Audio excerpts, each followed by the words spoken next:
Should I be a dancer? Hi, I'm Delandis. Welcome back to my channel. I am here to do a get ready with me because I am about to shoot a dance tutorial for Dance Tutorial Tuesday. But I do have some things to say. Before we get started, if you're not a subscriber, please consider subscribing to this channel and press that bell notification so that you may get any notifications for any videos I may upload. I want to talk to you about my dance journey, how it all happened. Hi guys, I am back. I just went on ahead and sped up the process just a little bit. It is a get ready with me. I'm not doing a makeup tutorial proper.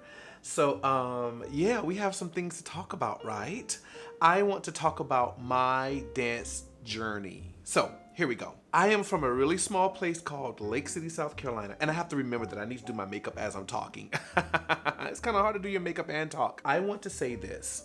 When you are in from a small town and there's a small dance studio and there are not many men dancing or many boys dancing, it's kind of a scary moment. It's kind of somewhat of a turnoff, right?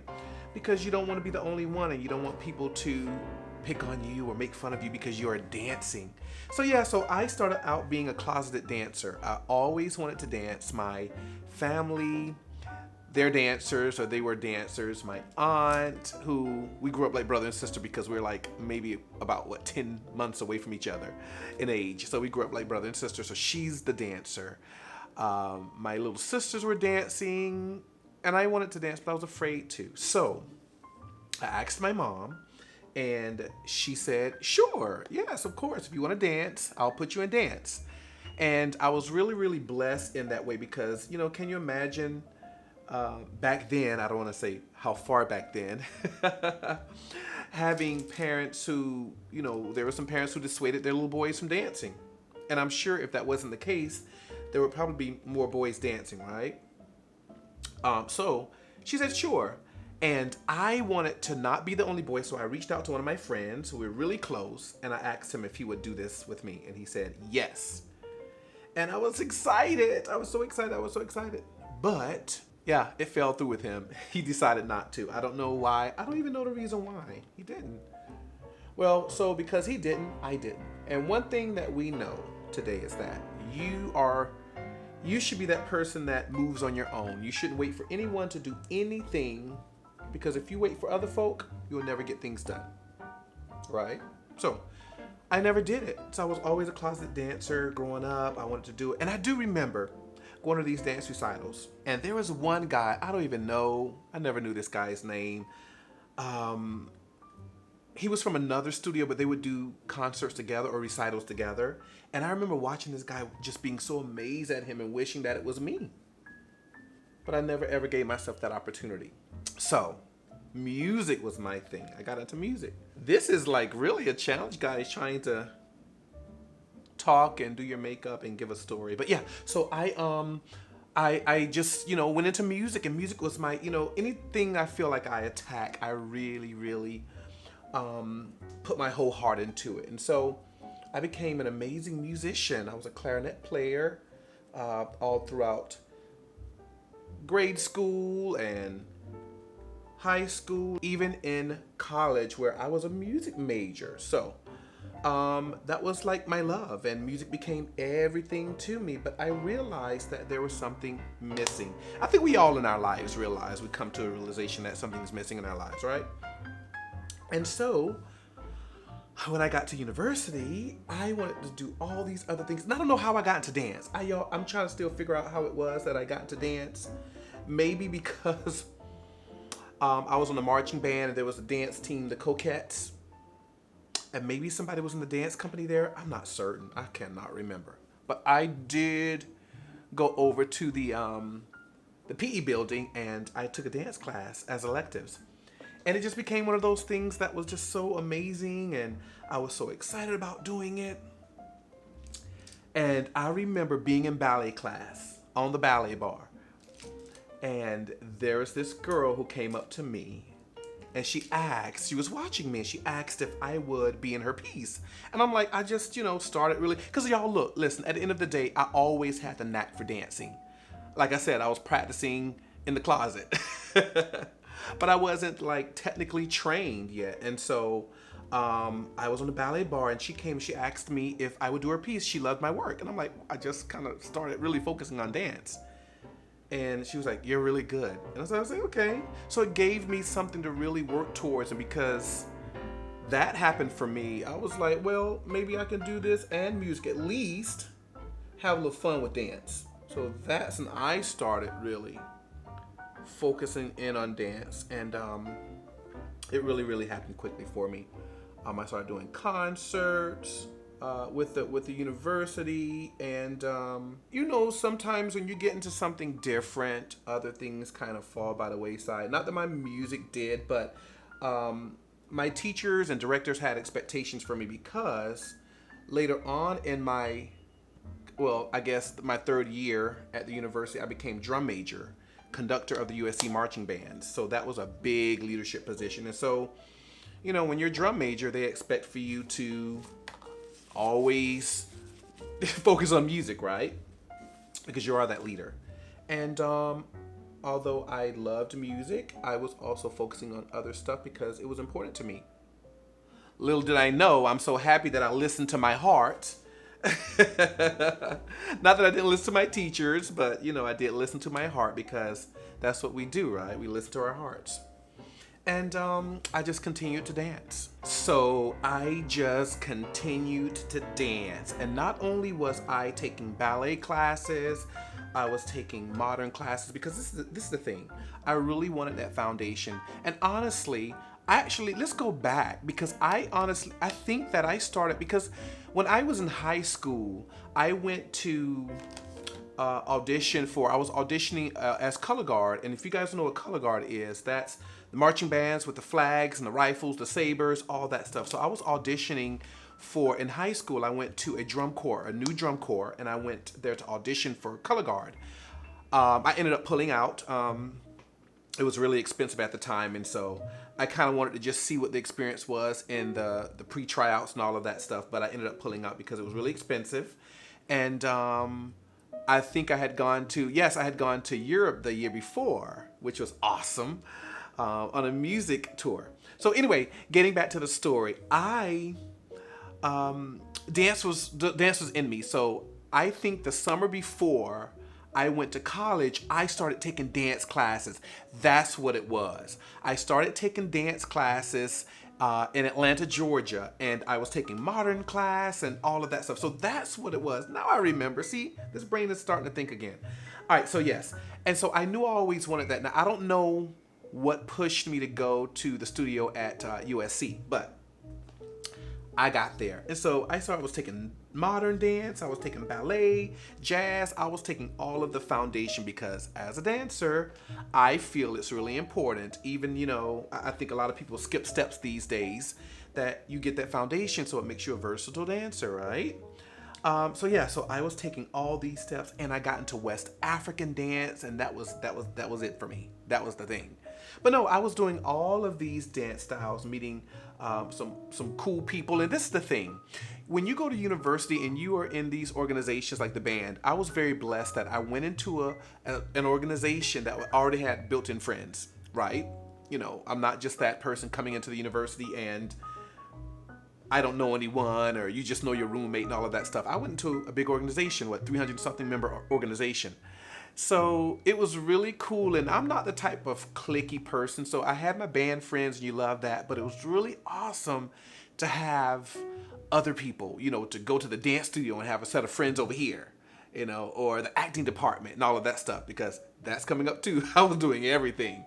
And so I was dancing and I got good, and we had guest teachers coming in. We had another professor that came in who really took to me, and she took me under her wing, and we did a lot of stuff together. And that's when really I started to develop the love for dance. And it was so interesting because being drum major, I remember when I had to conduct, we were doing the Christmas show. And something's right here flying. We were doing the Christmas show, and I had to go over to conduct the USC marching band, and I had to run over to the dance department. So I remember dancing first and running over to conduct the band, changing, of course, into my uniform, running back and finishing the show over there. It was amazing, and I am blessed that the dance studio and although the music department was hesitant about it, they allowed me to be able to do both. And it really has contributed to my experience as a dancer and as a performer, being well-rounded. But with that said, I was in the chorus department, y'all. I was in the choir. I was I was in the theater department. I was taking theater classes, and I was taking voice lessons. It was just a very interesting time for me. I wanted to do everything, and I was this wide-eyed, kid who wanted to just put my foot in everything, because at the end of the day, I didn't realize that I was setting myself up for what was going to happen in my future. And so, I will even tell you guys, you will not believe it if I told you that I even wanted to be a cheerleader. And I was in the I was talking to the cheerleader department, and they were like, yeah, we can have you on the varsity, because I couldn't do the what was it, JV? What do they call it, JV in college? I can't remember. But anyway, the only thing I realized, the thing I couldn't do is be in the marching band and also to be a cheerleader, because we were performing at the same time. So I had to do another, I can't remember. I don't know if we were going to switch off, and I did. Sometimes if I wasn't with the band, I would be doing cheerleading stuff. Anyway, it never happened. But I was wanting to do everything, and I do think sometimes if you're not a focused person and really attack each thing with gusto, then some things can fall by the wayside. But I really stayed focused as much as I could with all the stuff that I was doing in college. So yeah, that led me to I need to do my makeup, guys. I'm just talking like it. Okay, so what I'll probably do is I'll cut and do my eyes and come back, and I'll see you guys again. But yeah, that led me to I told you about the choir. Yes, I did. I told you about all that stuff. But that led me to really, really wanting to pursue something beyond music. And even up until me graduating, I didn't realize I was going to go, maybe the summer before I graduated, I realized that maybe New York is going to be in the cards for me. But I wanted to finish my degree, because that's what you do. I was teaching the whole time, because I was teaching kids in Atlanta. I went for music education, so I got all the teaching that I wanted to do. It wasn't like I was giving that up, but this other love was kind of just, taking over. Yeah. And so all of this was in preparation for New York. So where are we? We are in New York now, right? Yes, we are in New York. Now, I will say this again. Everything that I was doing before really was prepping me for this experience, and I just subconsciously knew it. It was scary leaving university, going to a big city. Good thing is my dad lived there, and I have some cousins that lived there, and it was scary. But the cool thing is, I always feel like I had a good setup for things. The summer before I graduated, I also went to New York, and I wanted to try it out to see how it would feel to me. And it was amazing. I actually did my first TV show there. It was the Chris Rock show. And I just had a great time. It was fun. I'm trying to figure out what colors I'm gonna do, guys. I never know what colors I'm gonna do. So here we go. I think I'm just gonna do a blue theme. I'm doing a blue shirt today. Yeah, makeup on it too. We're gonna just do this. I really had a great time there, and I said, okay, when I graduate, and then also too, the cool thing was I had another friend that was moving to New York as well after we graduated, and we were gonna be roommates once we got there and got settled and all that stuff. So yeah, so that was we had a lot of stuff on the horizon. It was exciting. When I tell you, I was like the poster child for like pounding the pavement. I went there and I was going to every possible audition. I was looking in like the backstage, the newspaper back then, we could flip into it. It wasn't on the computer. I was going to agencies, just meeting people saying, hey, and when I went there, I actually went there because I wanted to model.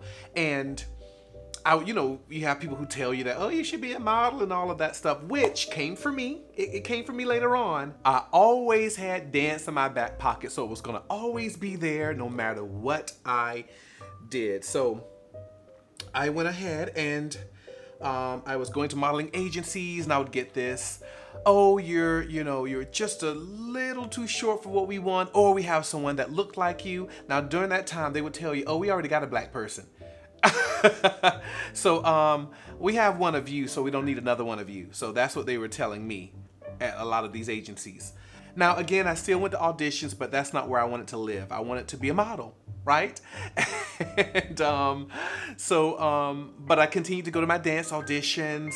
I went to this dance call for United Colors of Benetton, and they were looking for dancers for this fashion show.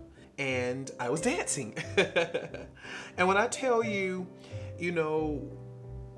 I went to sometimes 3-4 auditions a day, that's what you did, because you want to work and you're in this new town. And I knew when I left South Carolina that I had to make it. You don't just, for me, going home was not in the cards. And so I just knew that it had to be something that worked for me. And so, so I went to the audition, and we had to dance, and they loved me. And so I started dancing for United Colors of Benetton, which turned into modeling for United Colors of Benetton in Sicily. Actually, it was Sicily. It was their upgrade brand to Benetton, which is Sicily. The cool thing about Sicily is they did really raunchy stuff. So we were dancing, and me on top of like this girl feeding her grapes and stuff. So it was really cool. And everything that we did was about movement. Sometimes I would have to stand there, and the buyers would come and just touch on my wardrobe and stuff like that, kind of stand there and, for them to do that. But it was really fun. So I started modeling through Benetton, and I ended up doing Fashion Week. I actually choreographed the Fashion Week show, and things just started happening. My life started going in different directions, but it was still in the artistic direction. Of course, I had done some really embarrassing things, like some MTV stuff I'd done in the past. Don't try to look that stuff up. But yeah, I was on VJ for a day. Stuff like that. But it was fun. It was fun. So New York was a great experience because, again, I was this young kid, open to so many different things, and I did not know where this journey was going to take me. But I did go with a set of tools. I knew that I could sing, I could dance, I could act, and all of that I prepared myself for when I was in college. And so that's what we did. I started going to musical theater auditions, and I think I was in New York for a year and a half before I booked my first big show, which was Harlem Song with the legendary George C. Wolfe. And I tell you, I thought, going into that show, I thought I had done something, but that was really my introduction to entertainment, because I worked with some of the most brilliant people of color. I learned so much, and doing all of the other little teeny bopper stuff, it really didn't equate to what I was in for. When you're doing a show like that with the talented people, being able to, because I went in with the whole idea of this is fun, and it was fun, don't get me wrong. All of it was so fun, but it was work. And I remember I was sitting on a break one time, and I heard one of my cast members talking on the phone, and he says, "Oh, I have to go, I'm at work." And that was the first time that word resonated with me, work, with entertainment. Because to me, it was like, okay, I got in this show, and I was making money, and this is work? And I started realizing, hey, you're at work, Delandis. This is work. So that was my first show, and I learned so much. And I will tell you, to this day, that show always will hold a special place in my heart. It was my start. It was with so many amazing people. The talent was just unbelievable. And so that took me on to, I remember thinking when I finished this show, I want to try something different. So I went over to LA this is when LA. So I'm in my LA period now. And I still haven't done much makeup. So I'm going to do some of these eyes and I'm going to come back with LA.